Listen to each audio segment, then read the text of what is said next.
Everybody, what's up? I hope everybody is doing well. Once again, we are back for our weekly coaching here on Octopi Poker.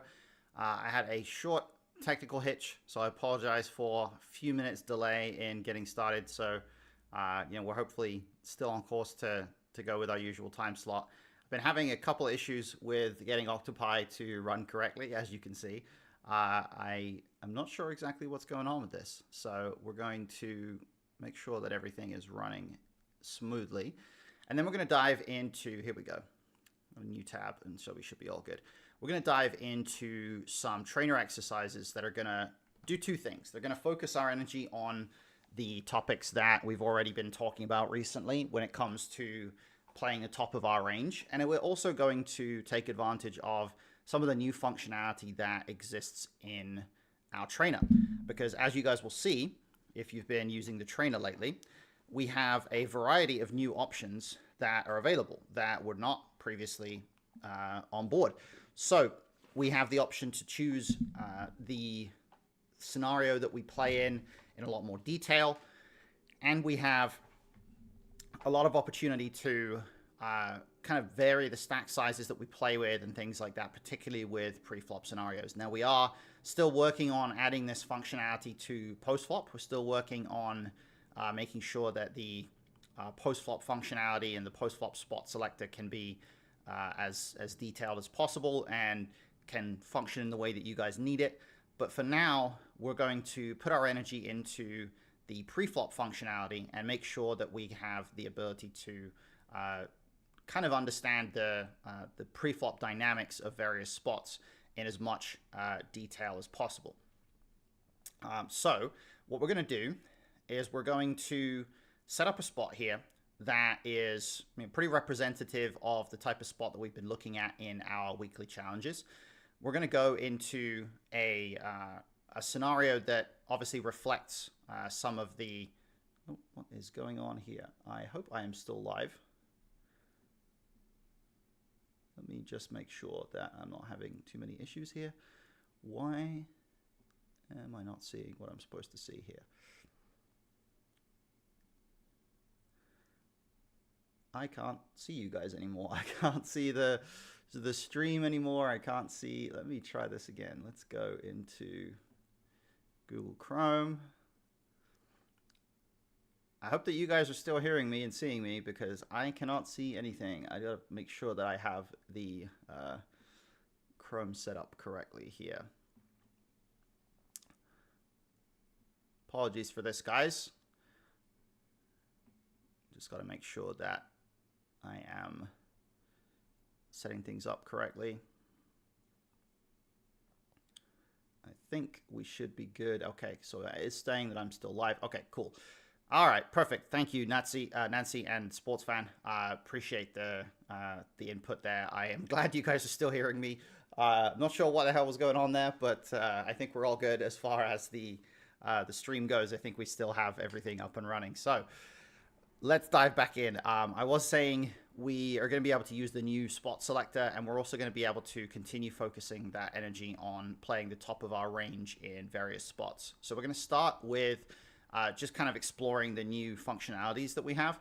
And it's mostly going to revolve around pre-flop, as you can see here. But we also do have a certain amount of ability here to do complete hand as well. So we are going to maybe do some complete hand situations when we're actually running drills when we start in just a second. So as you can see, instead of just the basic selection of spots here, we now have position and actions. So we have filtering according to what position we're going to be in, what stack size we're going to be at, and the specific action we are facing.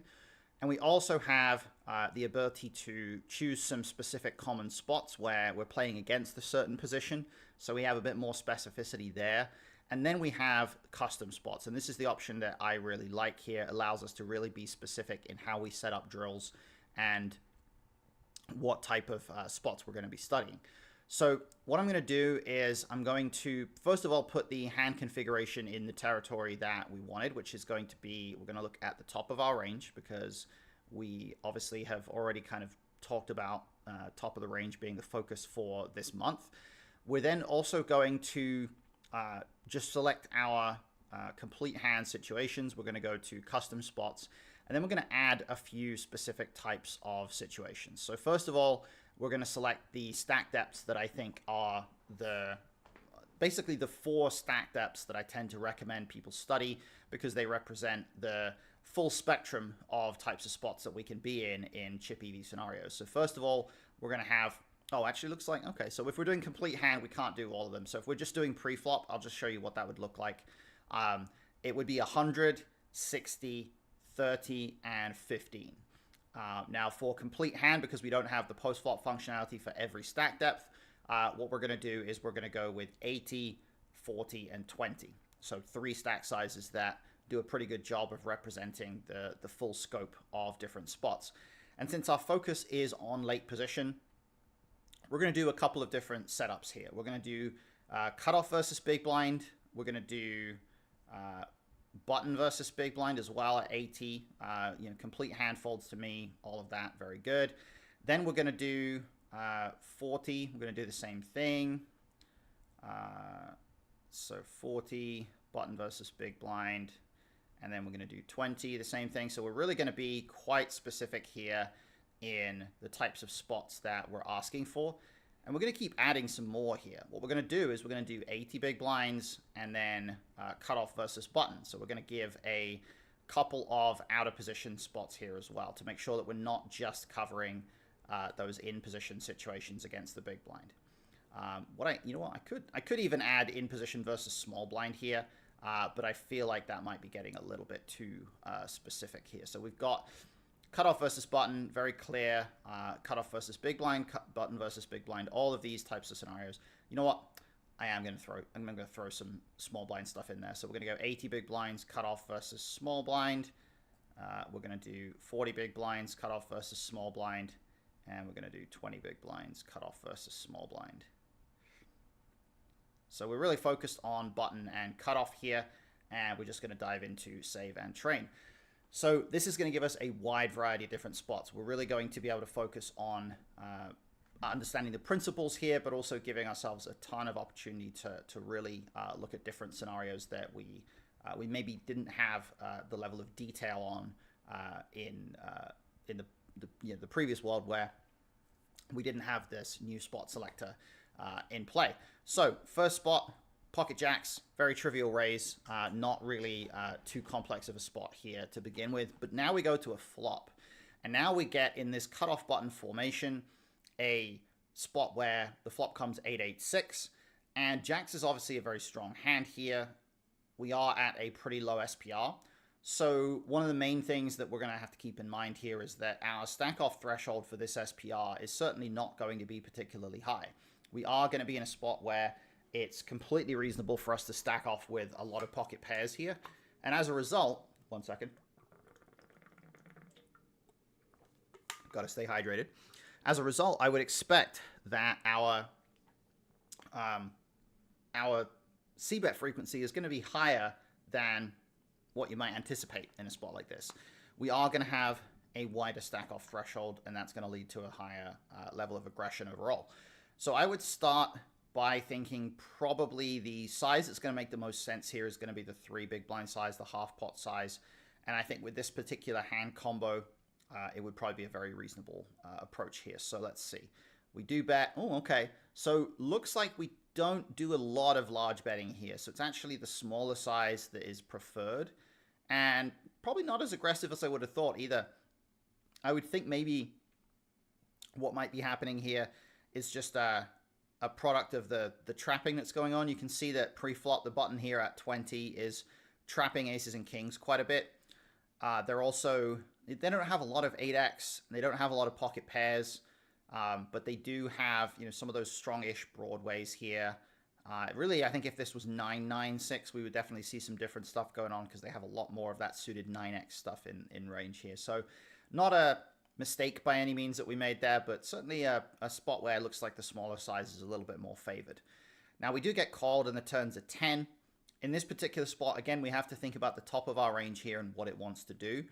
Well, the stuff that's at the top of our range here is going to be a lot of those strong pocket pairs, and these hands are most likely going to be favoring a size that's going to try to put some pressure on a 6 here if it does exist, or putting some pressure on some of those flush draws that still exist.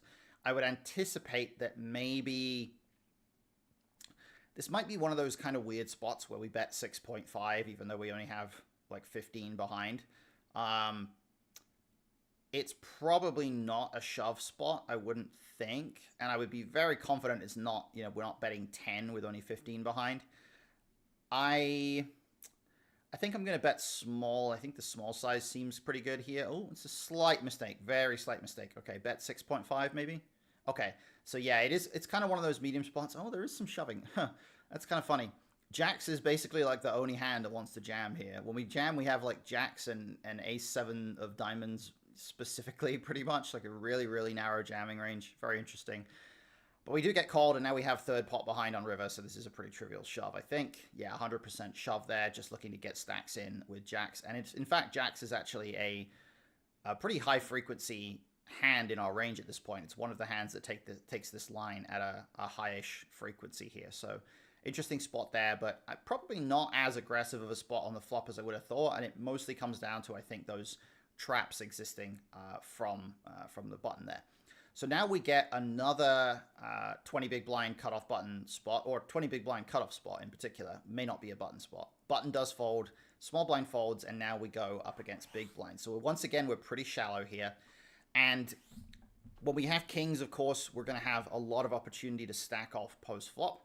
What we also want to be aware of is that the big blind's defense range here is going to be quite capped pre-flop. They're not going to have really any pairs in this sort of scenario except for, maybe they have some like pairs that actually touch this board to some degree. Maybe they have like fives at some rate just because fives can't get sixes to fold, but it can't get called by fours if they shove. So they might have a couple of pairs around that kind of area. But they do have a lot of one pair here, and it's a board that they certainly can have decently robust equity on quite a bit, but they also have plenty of overcards that just miss this board altogether. I think in terms of strategy, I would probably prefer to err on the side of bigger sizes here, just because of the board being somewhat more dynamic. Although we are shallow enough that I wouldn't expect the 3.6 size to really exist at that high of a frequency here. It is quite useful to use these bigger sizes or these medium sizes on boards that have that are rainbow, because they have 3 backdoors out there that we can put some pressure on. So I think we're going to go with the 3.6. Yeah, it looks like with this particular hand is kind of splitting between the two. We do have both sizes being used with range here, so definitely reasonable to go with this one. And then we do get called. Turn is a 3, so turn's kind of a brick. I think at this point, quite often we would be using a lot of geometric sizes on the turn here, but it's quite tricky to do that when the SPR is so low. The 3.8 size here, the quarter or the B30 size, feels like it could be pretty good, but I worry that maybe there are quite a lot of hands there that actually have pretty easy decisions against that size. It could be a bit more of a spot where the 6.4-ish could be better. Yeah, I'm going to go with this. It does feel a bit weird, but yeah, it looks like that is the good size. So yeah, we want to go geometric. We kind of like leaving, or actually bigger than geometric here. It's not even geo. We like leaving that small SPR on the river here because it kind of allows us to be a bit value heavy on the turn and not really have to be particularly concerned about finding a lot of bluffs on the river. So a good rule of thumb here is situations where it's a bit harder for us to find river bluffs tend to be pretty decent scenarios for us to get a lot more chips in the pot on the turn and leave a lower SPR behind for the river. Now we do see a 7 river here, which is obviously not a particularly good river, but it is also pretty noteworthy that we now are only at a very low SPR, and it might be very reasonable for us to jam for value here. Yeah, we do jam. It's pure jam. A massive portion of our range actually can jam here. We're getting such a good price to jam for value that even, a 9 is completely fine to jam here. We're bluffing with a lot of those Broadway cards, hands like that. So we have plenty of opportunity to shove this river for value because of the tiny SPR that we're seeing there. So now we're way, way deeper. So we completely flip it around. And this is a great example of the benefit of the spot selector that we now have, which is that we're able to select this subset of situations that includes both those shallow scenarios and a deeper scenario like this. So we are clearly going to benefit from just raising here. And now we get 3-bet by the button. Now this is a great situation to be studying because we do have a hand that is pretty close to the top of our range. Clearly ace-jack suited is a very good hand. But we also have a hand that is probably not like significantly ahead of the value range that the button is going to be 3-betting, or the range of hands that's going to be pure 3-betting. I don't imagine stuff like ace-10 is going to be pure 3-bet at this depth. So I would think that we are, we're sort of, I guess we're kind of bluff catching in a way, in that we're losing to a lot of the range that is the strong value, but we are doing very well against a lot of the bluffs, and we have plenty of equity. So I think we are pretty squarely in the region of just calling. I don't see this hand 4-betting really much at all here. Maybe very, very low frequency. Yeah, it's actually 100% call, so we never 4-bet this hand. And our 4-bet construction is much more polar here, so we don't really want to have ace-jack suited in there. Now, we do flop the nut flush draw, but the flop is 7-3-3, and this is a board texture that we have no real incentive to have a donk betting range on, so I think it's just going to be a pretty trivial spot to check everything. We're going to go ahead and check this hand, and then it goes check, check, and the turn's an ace. Now, this is quite an interesting line here, because we're not, I think, going to see a ton of checking back from the button on this flop. I don't imagine it's going to be a spot that is especially high frequency check back. I do think, though, that when we do see a check back and then we get this ace on the turn, it's kind of a situation where our opponent's range is going to hit this ace quite consistently, and we don't really have much of a range of hands here that actually beats an ace, that kind of has an incentive to really go for some value with a big size or anything here. I think we probably just play a lot of checks on this turn.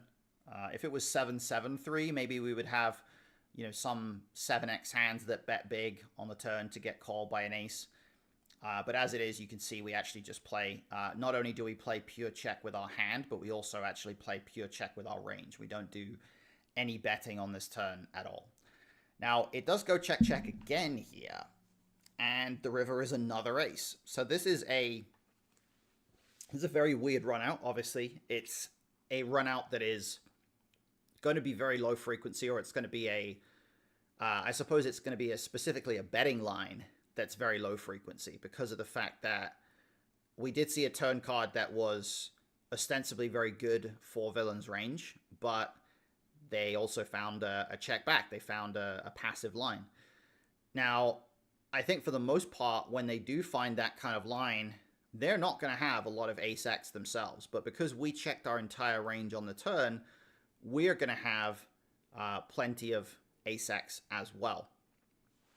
And I think the strategy that we're going to have on this river can be quite polar as a result of that. Now, we don't have the option to go with a size somewhere between 18 bigs and all in here. I think, if I was running this sim, I would probably run it with a size of like 30, 35 bigs, something like this, because I think that would probably be my preferred size here. With the set of options that we have, I would probably say I think the 18 is best. And even though I think we would rather have, like, if we're going to bet an ace on this river, we would rather have an ace with a bad kicker so that we can unblock as many of those, medium or good pocket pairs as possible. I do think it's pretty reasonable to bet this hand. So we're just going to hit the bet for the pot size. Yeah, okay, so we do bet pot quite a bit here. Pot is a decent size, it seems. And it's quite an interesting... Wow, that is a very interesting betting range. Okay, let's figure this one out. Let's look at this one. We've got... Oops, that's not what I wanted. Let's load this up. That is... Oh, that is definitely a glitch. We are not seeing the right spot right there. Yeah, odd. Okay, let me just make sure we can go to session review post flop. Yeah, that is that is not what we that's not what we want. That's definitely a glitch, guys. We just discovered a bug, so that's unfortunate. But let me try to open this up separately because we can figure out what this spot is. It is 80 big blinds, so we know 80 big blind pre-flop stacks is going to be fine. It was cutoff versus button. Yeah, I know what's going on there. It's because we're accessing it. Because we run it, we built a drill with custom spots. It's like it doesn't know what pre-flop setup to open up. I think it's something like that. But anyway, we're going to fold it through the blinds right here, call from the cutoff, explore post-flop sim, and then the setup was, let's go two-tone flops, 7 high, 7-3-3. That was it. Oh, we actually. That's funny. I wanted to manually select the spot. Let's see. Cutoff, raise, button 3-bet, cutoff, call. Oh, it looks like it won't let us manually select the spot. I guess we don't have every single flop here. That's probably what's going on. Anyway, let's hit review sim. We get to see the bleeding edge new features here. Yeah, I mean that is what you're seeing. We can't change it so that it's 7-3-3 with 2 spades, but it's the same flop, 7-3-3 flush draw. So we're going to pretend that we have ace jack of clubs here. Now in this spot, you can see villain wants a B50 strategy on the flop. So their check back range in particular, as you can see, is kind of focused around, well, it's actually fairly mixed, but the stuff that is not checking back is basically jacks through nines. Like that's the stuff that just pretty much has no incentive to check back. It's basically pure bet. So it goes check, check. And then we see the turn card is the ace that brings the double flush draw. So in this case, it's going to be clubs and diamonds, but obviously in the other case, it was spades and hearts. We're playing pure check. And then villain's range here, they basically have a split between B75 with some of the value stuff that did check back the flop, which the highest frequency is going to be ace king off and ace queen here. Makes makes reasonable sense. But when they do check back and then the river comes another ace, so an ace of hearts is put out there. We're now going to see, this is the strategy that we were looking at. This is the one that I wanted to examine.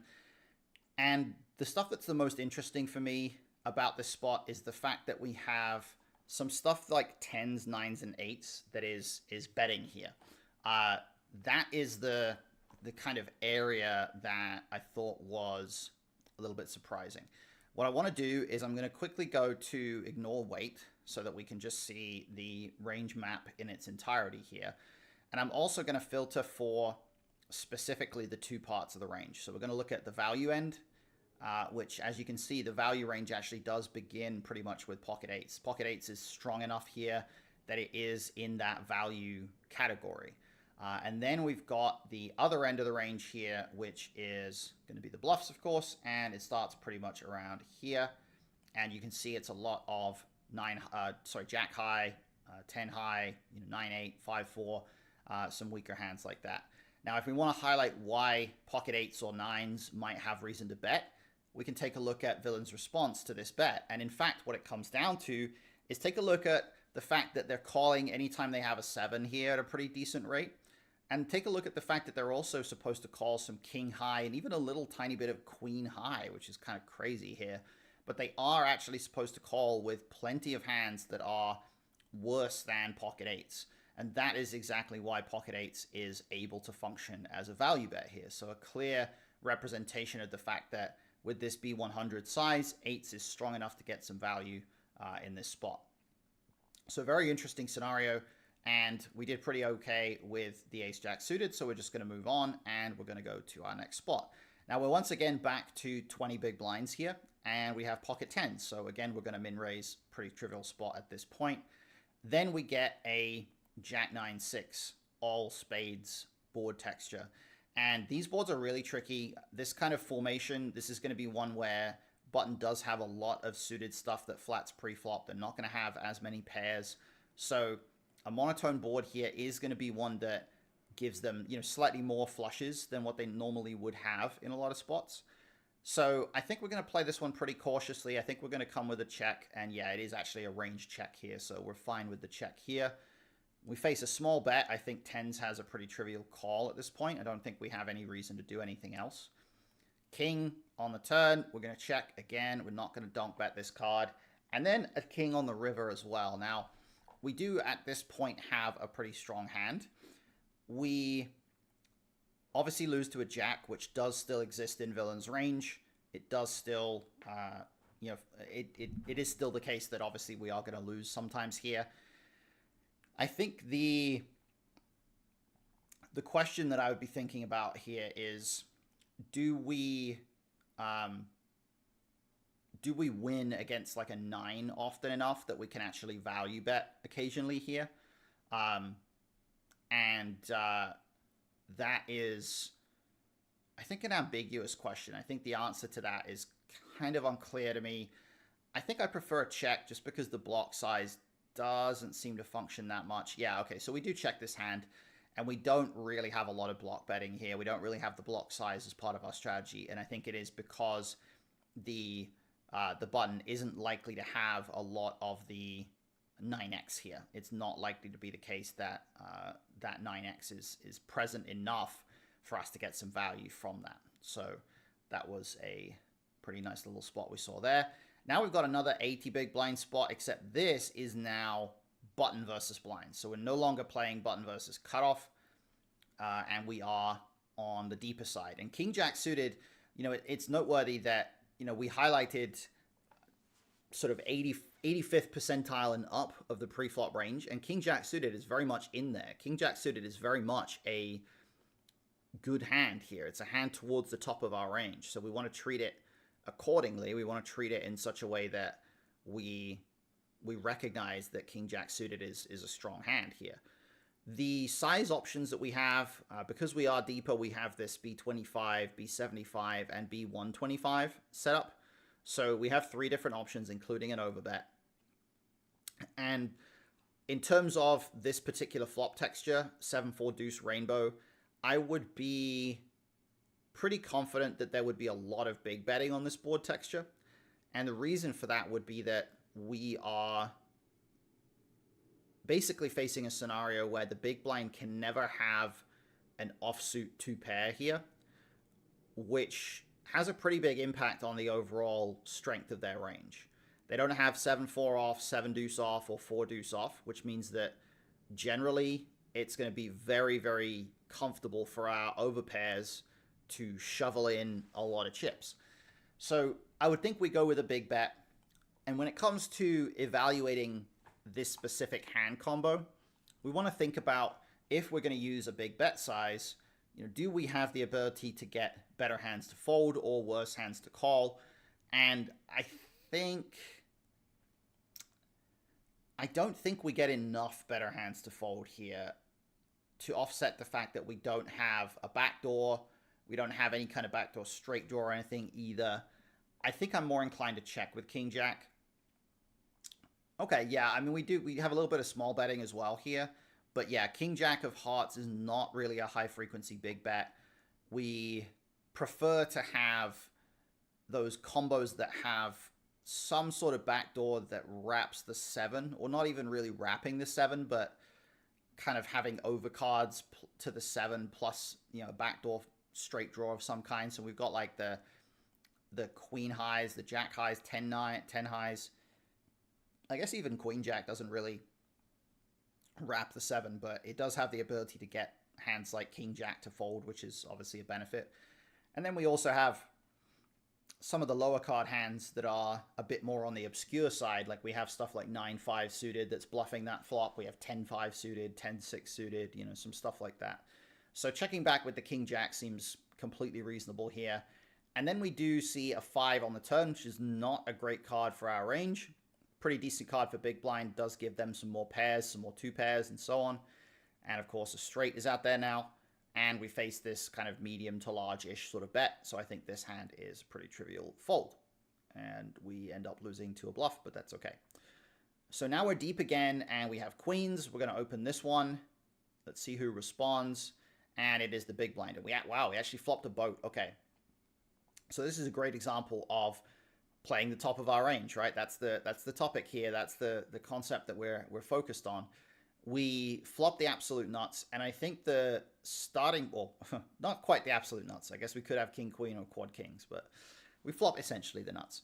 And the starting point for a texture like this has to be, how often are we actually betting here? Because what we don't want to do is basically be like, oh, I'm going to range bet this board, but when I flop a boat, I'm going to check.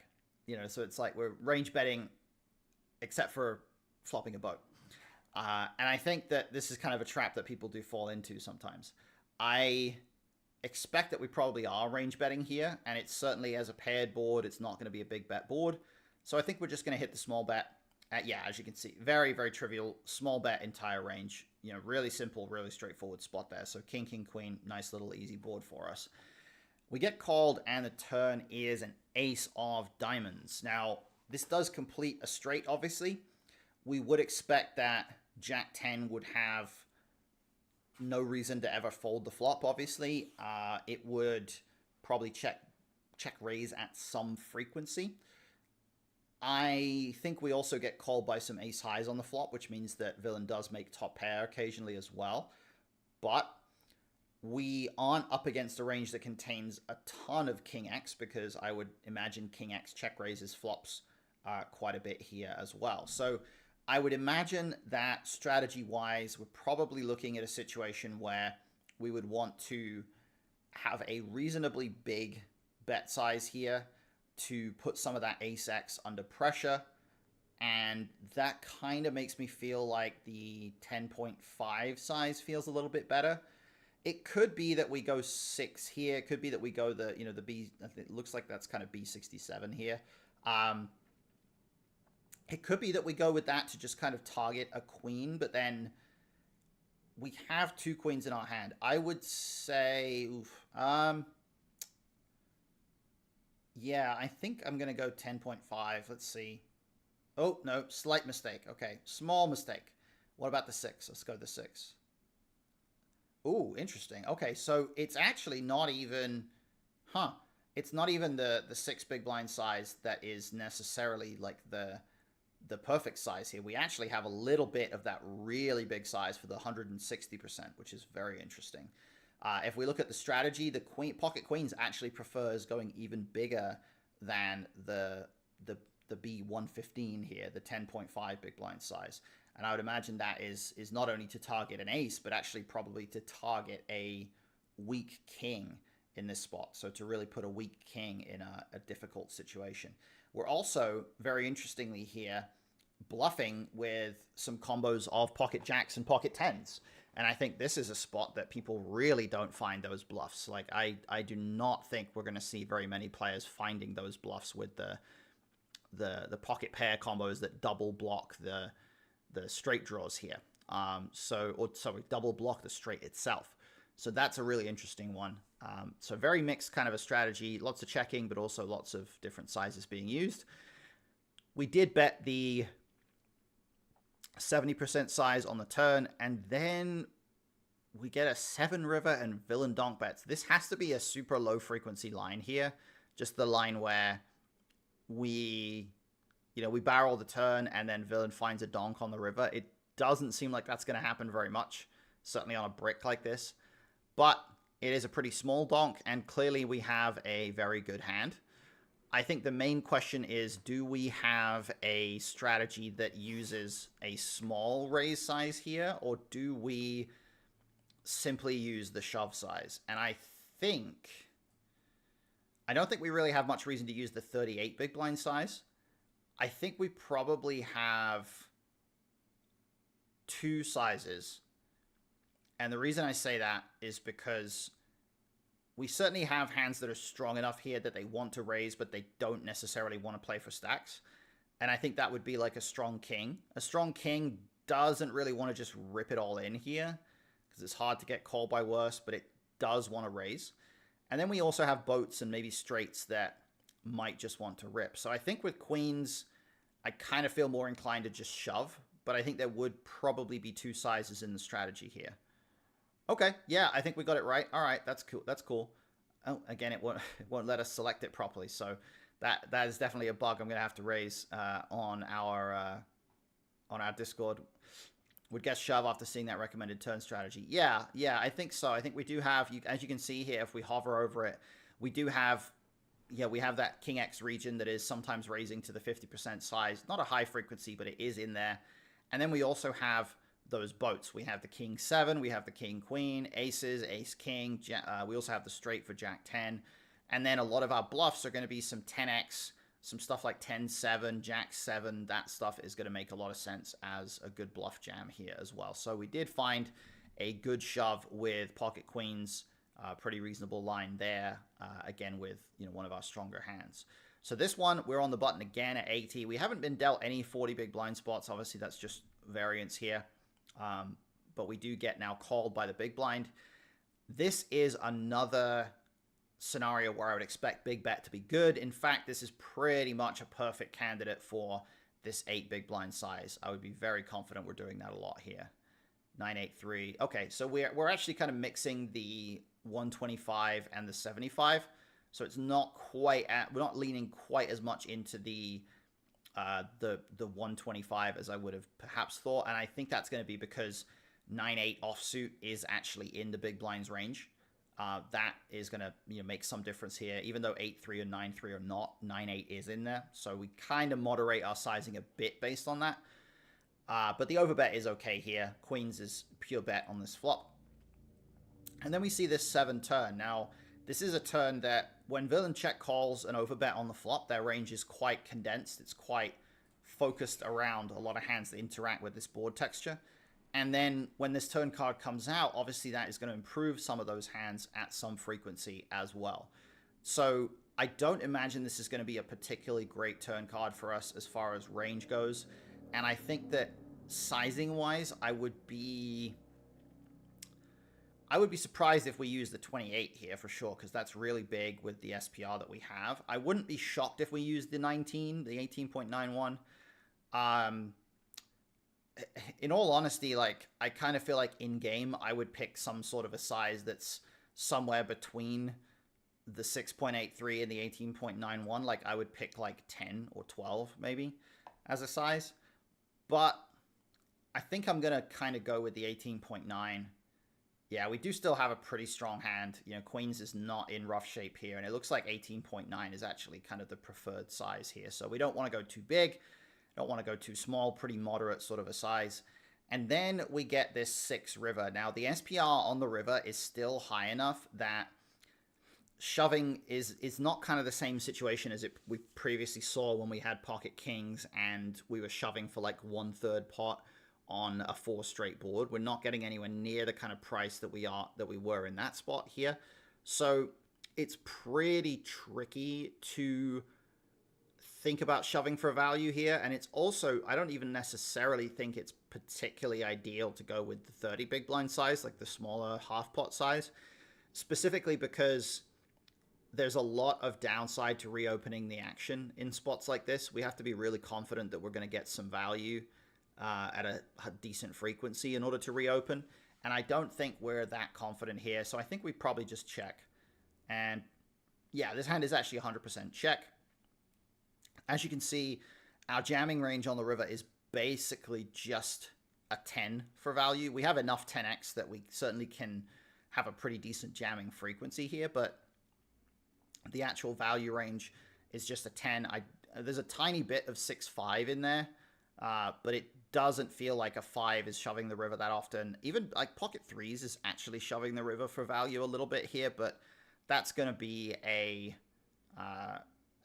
low frequency thing, and it's pretty much on the thin side as far as trying to really get value from bottom set on this run out. So I think we're fine just checking back with a hand like queens, and we do check back and we win. So we're back to 80 again, and we open with the ace king off in the cutoff. We get 3-bet by the small blind. This one is one where, even though I think we are deep enough that most people don't feel super comfortable about just, ripping it in for 80 bigs here, I do feel like we are in a spot where ace king off kind of wants to do that. I feel like 4-betting small here doesn't really, like, I mean, if we 4-bet small, we obviously have to call off if we get shoved on, but I don't know if there's enough merit to the small 4-bet that it benefits us, in comparison to the shove. So I'm actually just going to hit shove, and yeah, looks like shove is good. This hand actually is pure shove. It's kind of interesting. Jacks and ace king off are basically pure shove. Tens is kind of mixing shoves, and then ace 4 suited, some of the other ace suited hands are mixing some shoves as well. So we did find that pure jam with the ace king off, and this is quite consistent at this sort of 60, 70, 80 big blind stack size. You do see a lot of 4-bet shoving with ace king off specifically, so makes sense.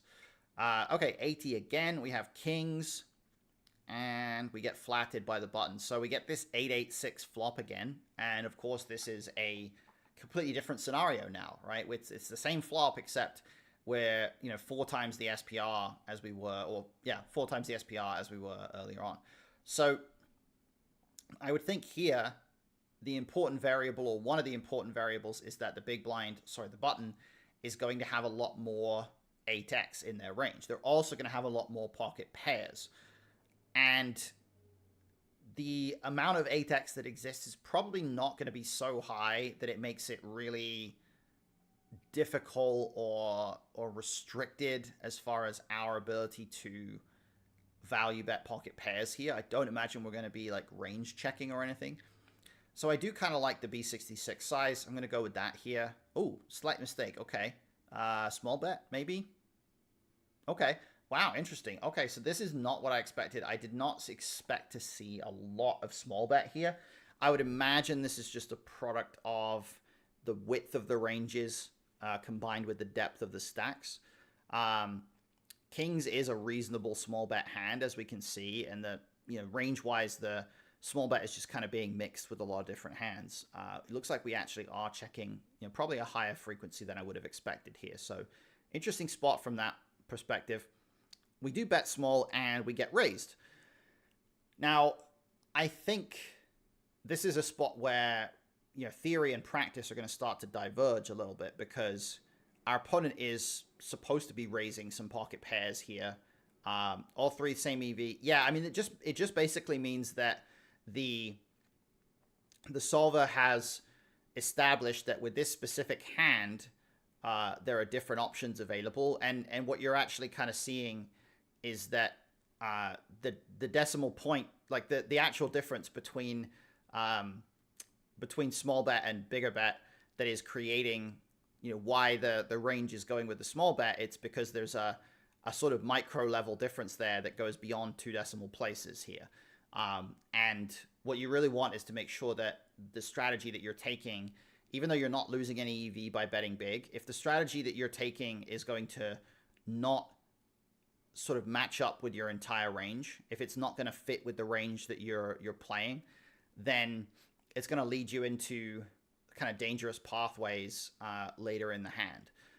Because the solver has evaluated that there would be no EV loss here from betting big, but the solver has done that on the basis of understanding that if we do bet big, we're going to have to play the later streets completely differently.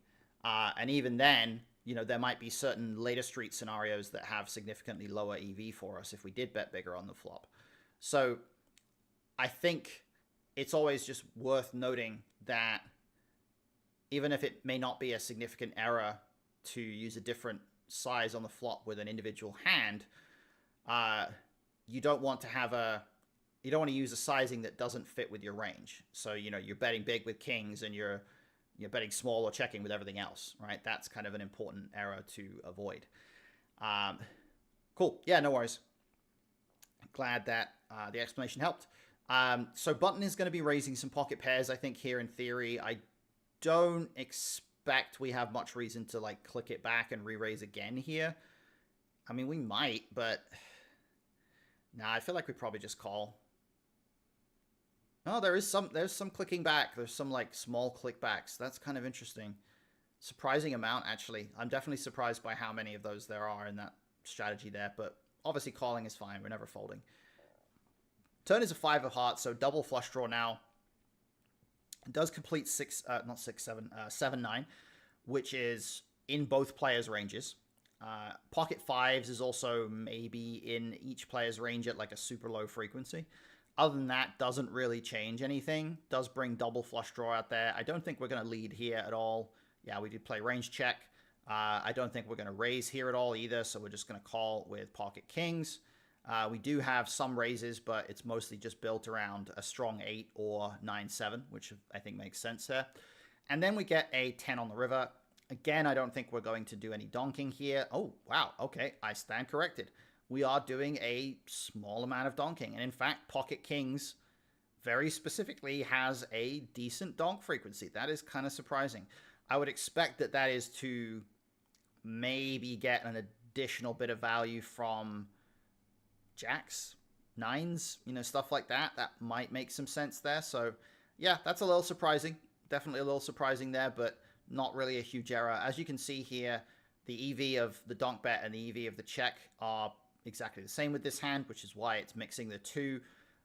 Not really super important to to have those donk bets in here, but as you can see, if we did go with a bigger size, if we donk bet for 50% or all in, we're losing some EV, right? Now we're actually, we're doing a bit worse. So we do check, and we actually face a shove. Now, this is a point where we just have to evaluate what the value range and the bluff range look like. The starting point is, do we beat any value hands here? And I think we might. I think that it's definitely plausible that button could go for some thin value with some hands like jacks or ace 10 of diamonds or hearts. I think it's close. I think it's really close. I mean, if it was a smaller size, I think we would absolutely be beating value. I think for 1.5x pot, I think it becomes a bit more ambiguous. I don't think we can be confident that we're beating value. So we're going to treat this hand like a bluff catcher. Now, having a heart in our hand is kind of bad here because some of our opponent's river bluffs are going to be hearts. But having a club in our hand is pretty good because the king of clubs is not going to be interfering to any significant extent with any of the triple barrel bluffs here that villain has. Like, they're not going to triple barrel bluff a hand that has the king of clubs in it, really. So that's kind of good. I'm leaning towards feeling like this is too strong to fold, but it's probably not an ideal spot. Okay, so it is, yeah, it's 99% call. But yeah, I mean, 99% isn't 100, right? Like, it's close. It's closer than you might expect. And you can see queens and jacks are much more marginal. So yeah, we're right on that borderline, really. Ace 10 is very marginal. Ace is still very marginal, just like kings, but kind of leaning a bit more towards calls. So this is basically the threshold where we're not, we're not beating value distinctly, but we're also not going to have like an ideal bluff catcher either.